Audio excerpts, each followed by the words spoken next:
Doctor साहब, मंजूर मलिक साहब का आपको पता है बड़ा पुराना ये एक लेक्चर है और यूनिवर्सिटी में भी देते हैं और हमारे प्रोग्राम में भी ये कई सालों से 9 साल से मैं भी सुन रहा हूँ। ये जो एडवांस टैक्स के मतलब बड़ी बात करते हैं, हम कहते हैं रिटेल पर जानी चाहिए।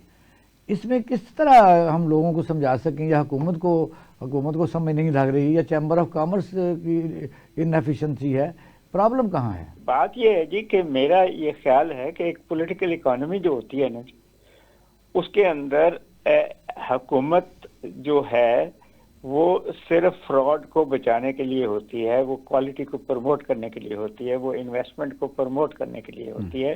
हुकूमत का हाथ मईशत में नहीं होता। हमारे यहाँ क्योंकि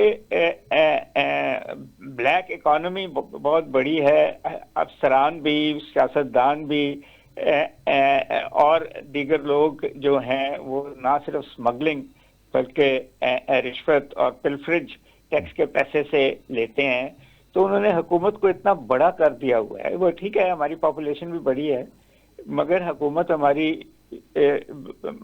इतनी बड़ी है, 7 गवर्नमेंट्स हैं, एक फेडरल, 4 प्रोविंशियल, 2 जीबी और आज़ाद कश्मीर की, फिर उन सब के अदारे और फिर ऑटोनमस, सेमी ऑटोनमस अदारे जो हैं, काम ये बहुत कम कर रहे हैं और ये जो टैक्स जो है उससे वो सारा चल रहा है।